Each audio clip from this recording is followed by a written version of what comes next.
Good morning, good morning, good morning, my friends. I hope you are doing fantastic today. Alrighty, so let's get right into it, shall we? I said gates. Today is the day of gates. What are gates? Gates are the foundation on top of which you bring or produce pathways between this plane and others.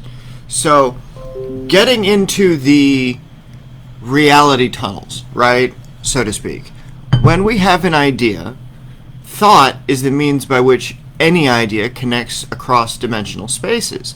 So it allows us to use planetary energies, celestial energies, astrological energies, in order to create a space where we are not, where things are not. So we can project our consciousness, or we can bring other consciousness to us in a controlled kind of way.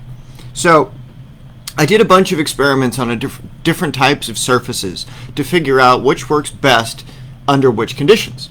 So polished stones resonate with our energies. They link us to the earth, and as such they function as a guide that can connect us to the seeds of other places where there are like-to-like minerals. So if there's those mineral combinations on other planets, we can temporarily project our consciousness into those planets across the galaxy, so that we can see what's on those spaces, the orders of spirits, the orders of life that are intangible to us, but are still stable in those environments under those conditions. It's like if you use a diamond and it's raining diamonds on, what was it, Jupiter, I believe, you know, the really, really big ones. You can technically project your mind into those spaces.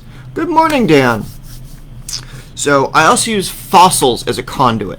Fossils are fantastic because it was life that became so old that it turned into a stone.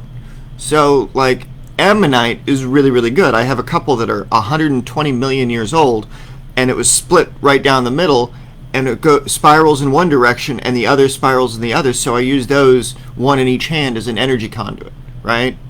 And then if I'm going to be projecting into the life of 120 million years ago, then I would project through the shell into the consciousness of that ammonite, because I'm using its physical body, even though its physical body is different.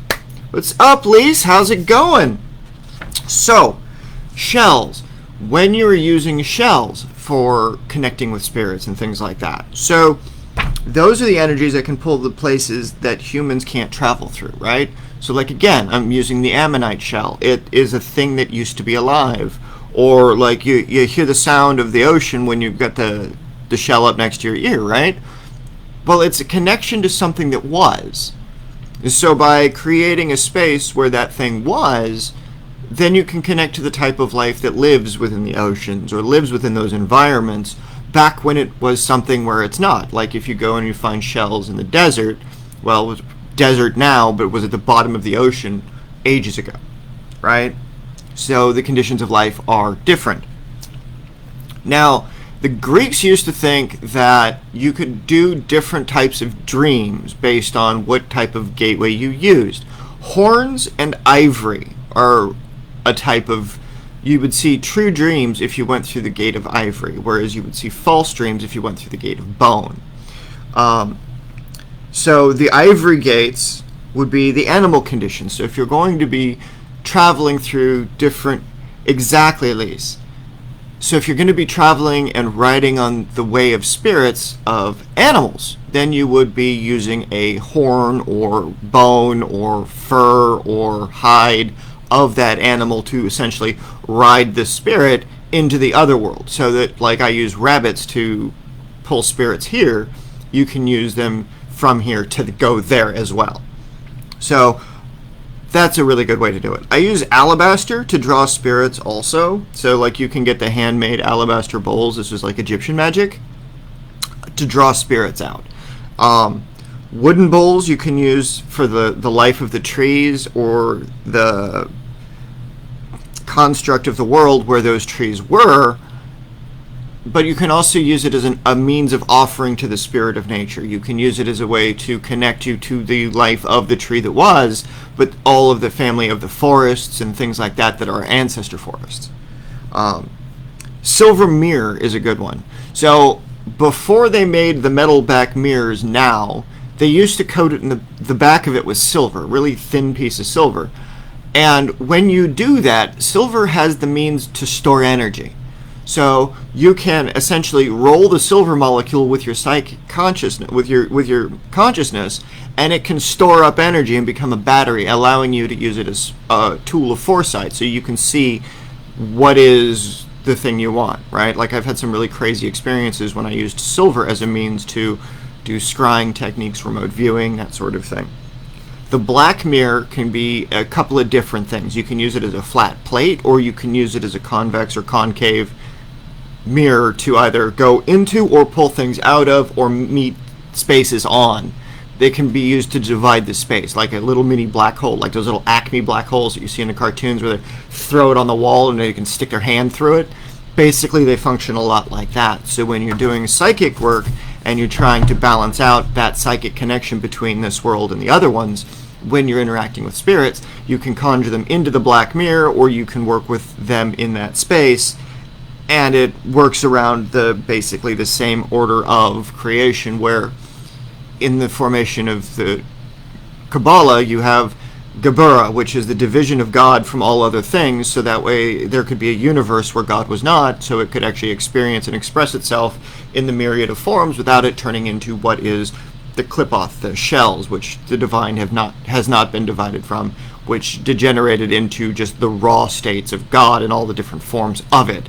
So it becomes very unstable. So you use it to divide yourself from the work, and you divide your work from this world. So when you're doing work in this space on top of the black mirror, then you're able to bring it into this world once your spell is assembled, once the spirit is present, once the energies are right, all of those things, so that the conditions match up to what they need to. The brass mirror is a really good one. So this goes back to the Greeks. They used to use brass as a means to connect to the spirit world and to see the other spirits in those things. So you can use it in solar energies, spirit energies of the solar forces that you're working with in the same kind of capacity as silver, just not quite so good. But with brass and bronze and those kinds of compound metals, you're able to work with different things in their combinations. So while it's not pure gold, pure silver, the brass mirror has the unique property of producing compound effects. Now, there is this really awesome mirror called the Aranmula Kanadi. Those are supposed to show the true face of anybody who looks into them.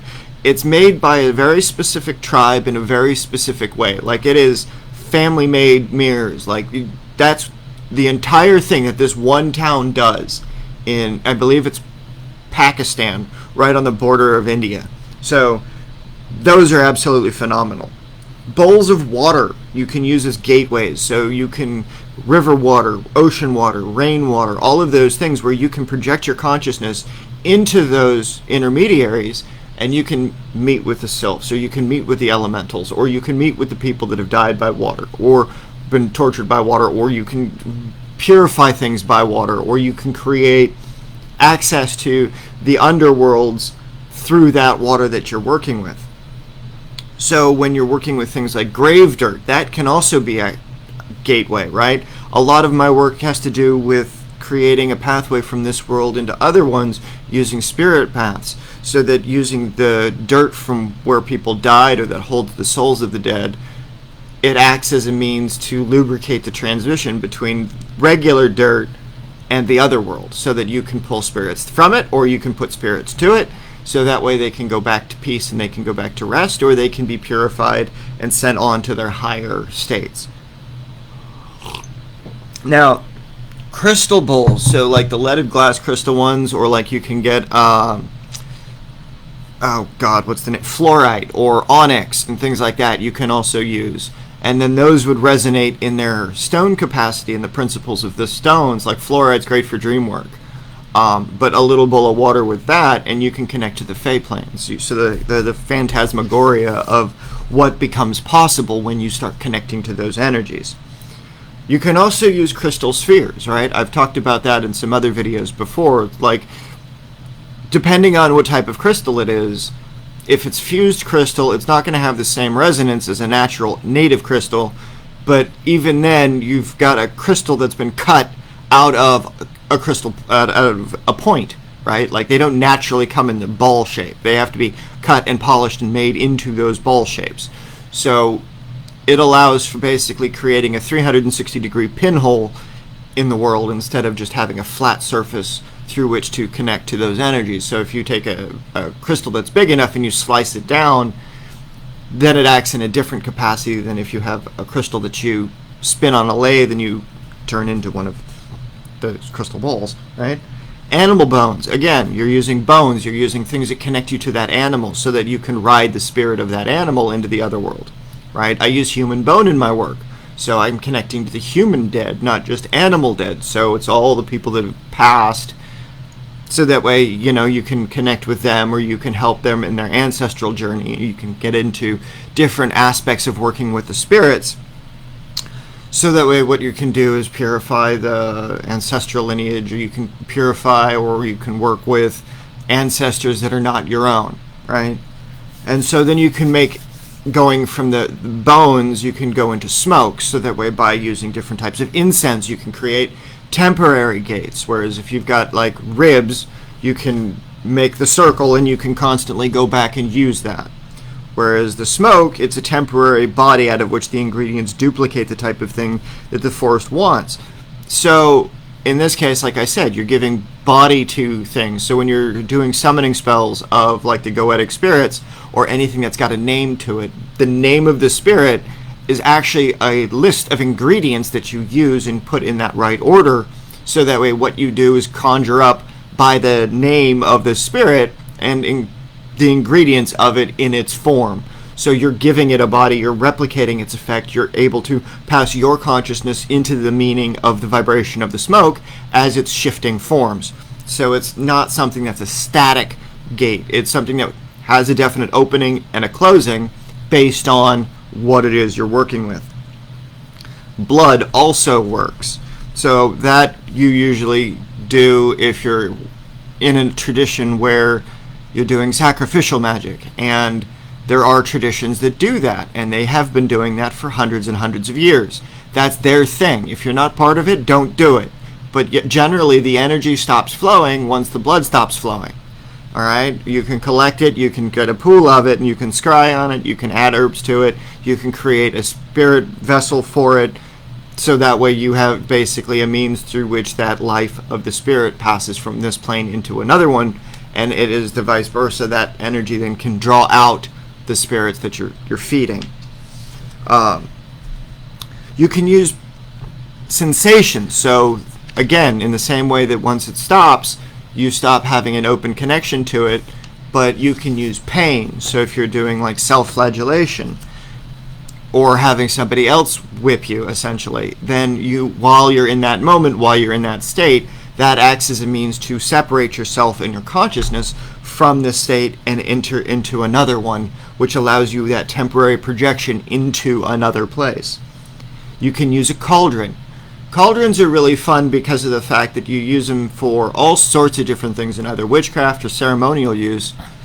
It used to be that you were using them to feed your family. It used to be the gathering pot around which all food was produced. So to the old spirits, that's what they come for. They come to gather around having the community. So you're using it as a thing of the community. You're bringing the old family together, as it were, right?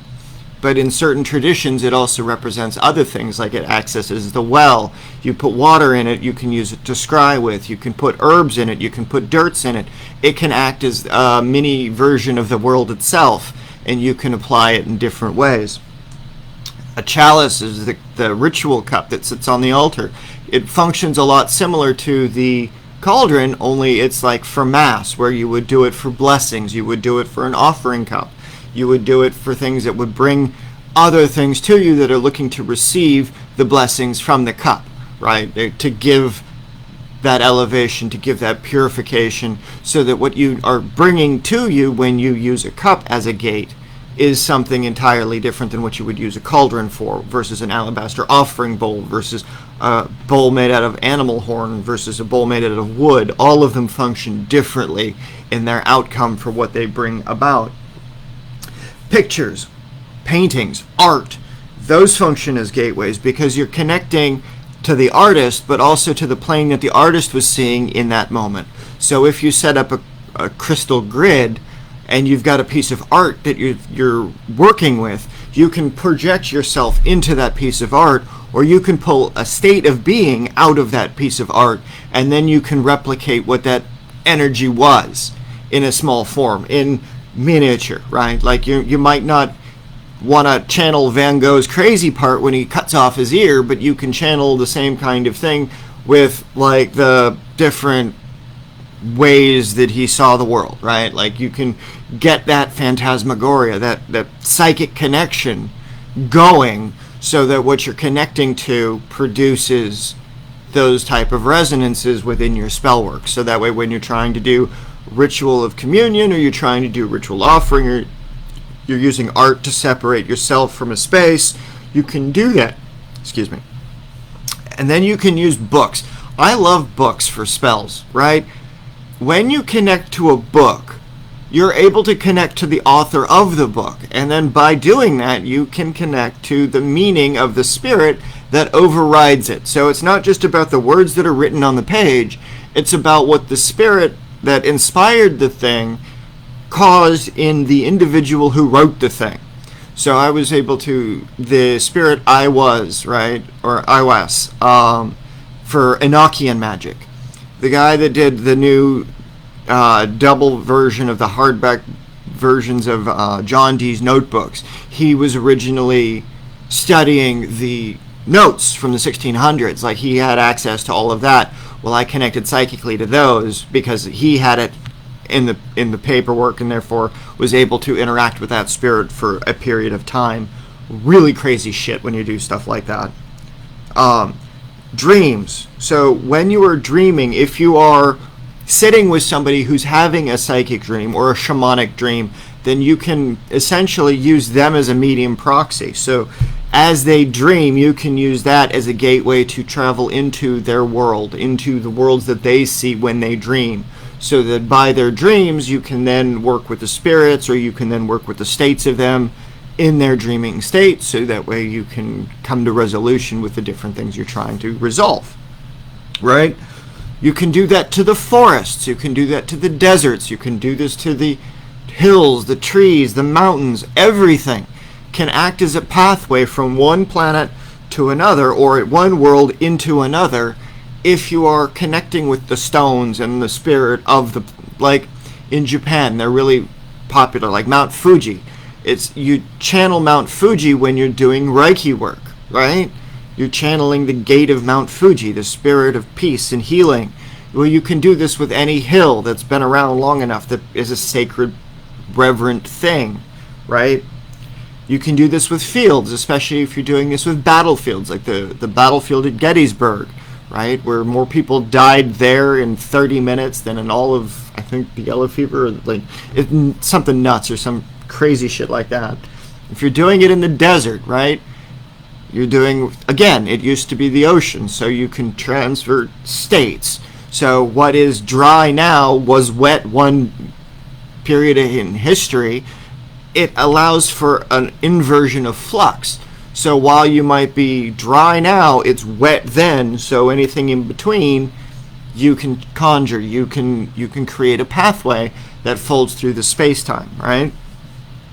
So that when you're doing the work that was there, the type of workings can be used for a type of balance. So when you go to the desert, back in the day, they used to banish all evil things to the desert. Go to the desert, be sent to the desert, right? And to go to the wander in the wastes and die, right? So to never be seen again. So you can send things to the desert, or you can call things out of the desert, or you can use the desert as a meeting place, because if nobody's going to follow you into the desert if you're going to go do something nefarious, right? That would be against your city or your tribe or your city-state's edicts. Like, you're not allowed to go do demon magic, and you're going to go do demon magic anyway. You're going to go to the desert to do it, so you're going to bring them down into the desert safely away from all the people around you that could get fucked up by what you're doing. Trees are a good one. I like trees. Trees are a living gate.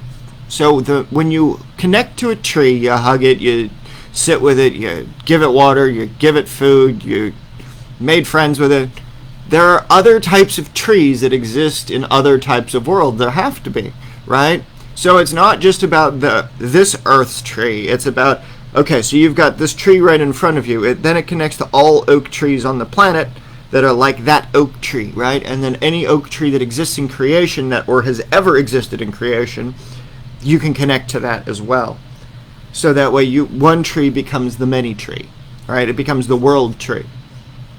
You can use fire, you can use air, you can use shadows. Shadows, again, being a temporary thing. So if you set up your ritual grid and you've got, it's a very specific condition of how the sun moves, you've got a gate that only lasts from when this period here reaches this period here, and it moves outside of your ritual space, so it no longer opens. So when you're working with those, you can bring shadow creatures through, or you can project things into the shadows. If you're doing nightmare work and having to help somebody work past the path of nightmares, that's a really good way to do it, because it limits the time in which you have to be exposed to those things. Which then rolls right along into the demon gates. So demons are energy, right? They are guides. Daemons are the intangible guides that we are connected to.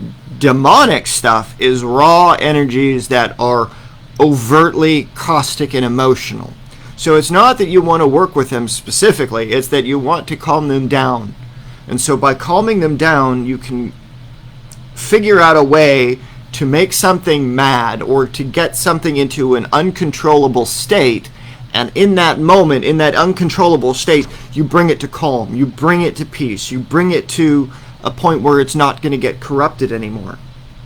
And then again, this goes into the war gates. Like if you're working in a place where there's a battlefield, or if you're working in a place where there's conflict and things like that, if you're in gang territory and you have to settle disputes, then it acts as a means by which you can settle some of those energies, because you are tapping specifically into the conflict between two groups. So you splice it down the middle and you separate the conflict tethers, and you use that to bring out healing. You use those to bring out a sort of resolution.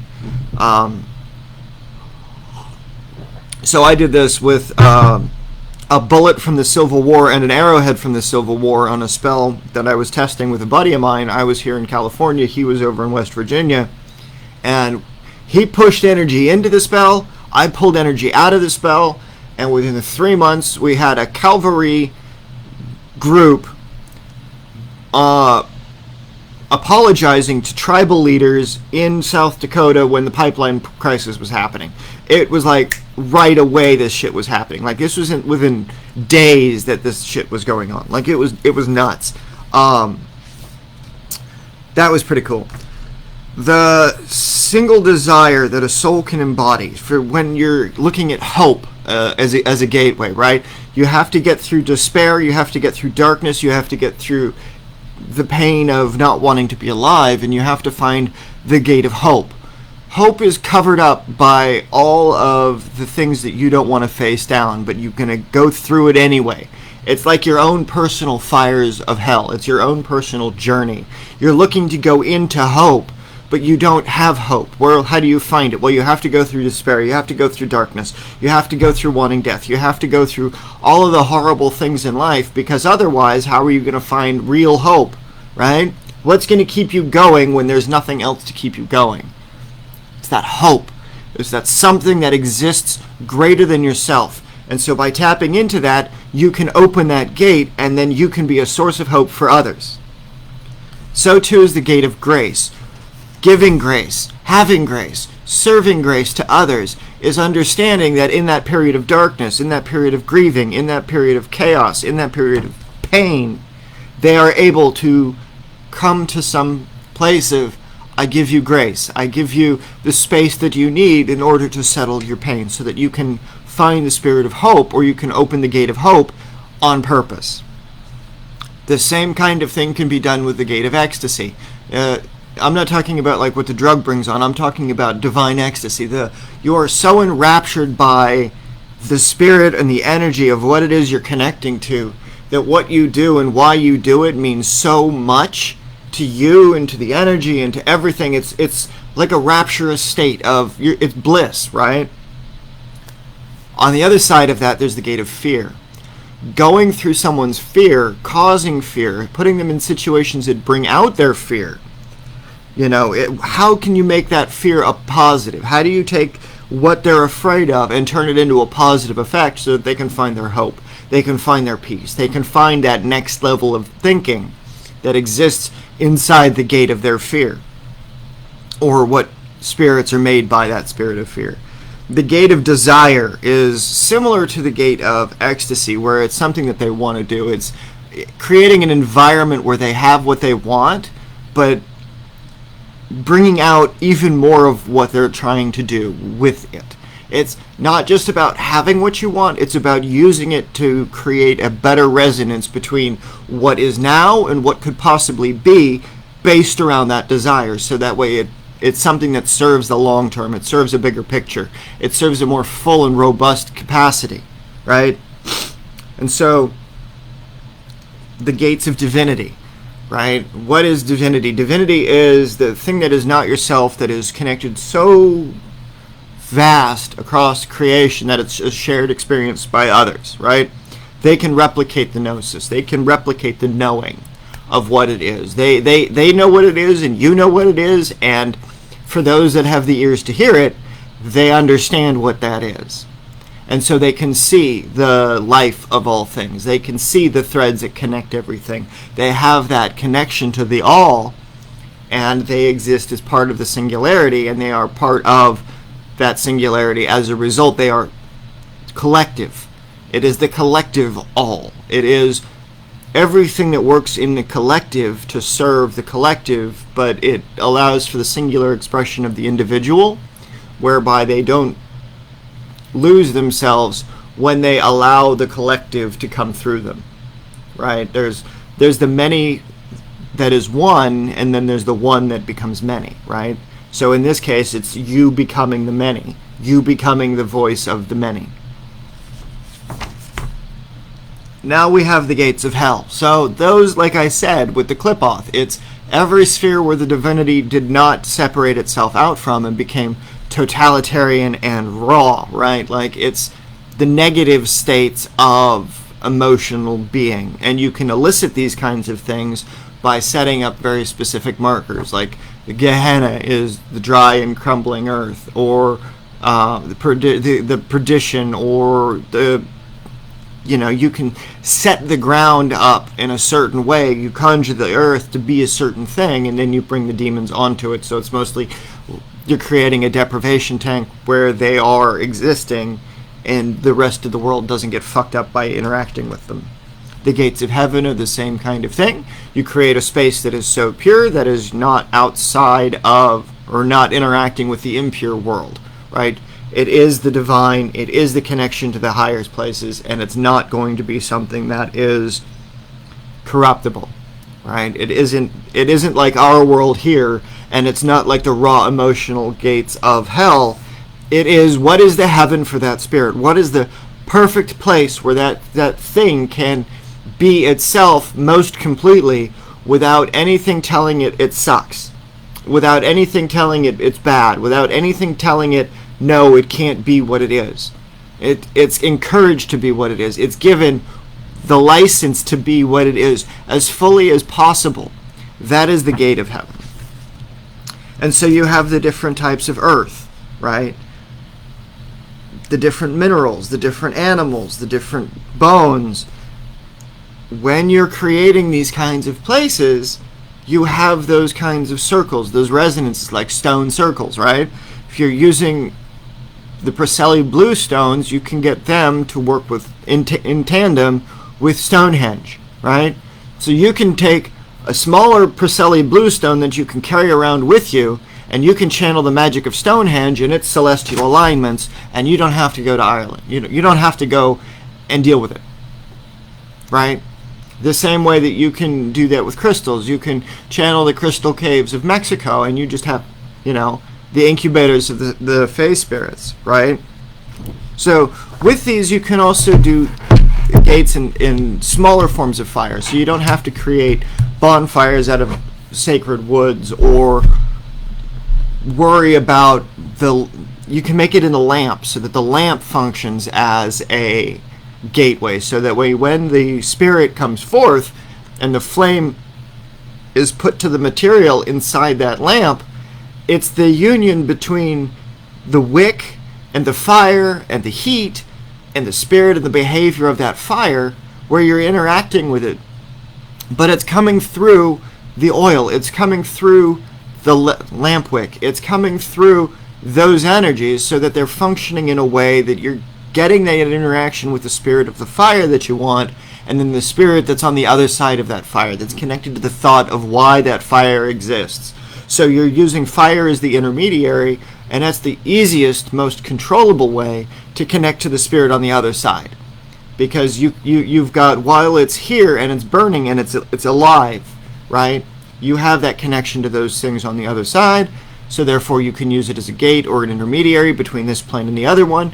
So you can speak your prayer to it, you can speak your petition to it, you can set other stuff on fire so that it sends like the spirit money to it. Like you can do ancestor money if you're doing any Taoist work. You know, you feed them the hell notes that they're called. But going through and working with the different types of gates allows you to go and do different types of spirit work, do different types of ritual work, because then you take on the understanding that what you're doing and why you're doing it is for a greater purpose. There are higher energies, there are lower energies, there are balanced energies that you're working with in your ritual space or in your ritual connections, and it's through those and it's through that intermediary that you have set the space. So when you're using the opening spells of Gatekeeper, open the way, the road whose course does not turn back, open the gate so that I may enter here, you're using a physical intermediary and creating that space through that intermediary, so that way you are traveling through it. You are entering into that space. You are having that connection to it, so that way you are served by those things. And you're able to establish that connection, so that you don't have to worry about, oh, I'm just making a conjuration and there's nothing that's happening. No, it's very specific. You have set the gate because of the array, because of the anchors that exist, because of the ingredients that you selected, because of the understanding that you have of the entire thing, and you are creating the singularity compression, so that way when you're done, everything works. That's how that works. That's how that's supposed to go. So, that's my rant on gates for today. I hope it helps.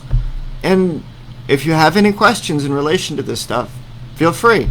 Shoot me a message. I look forward to hearing about it. Be safe, y'all.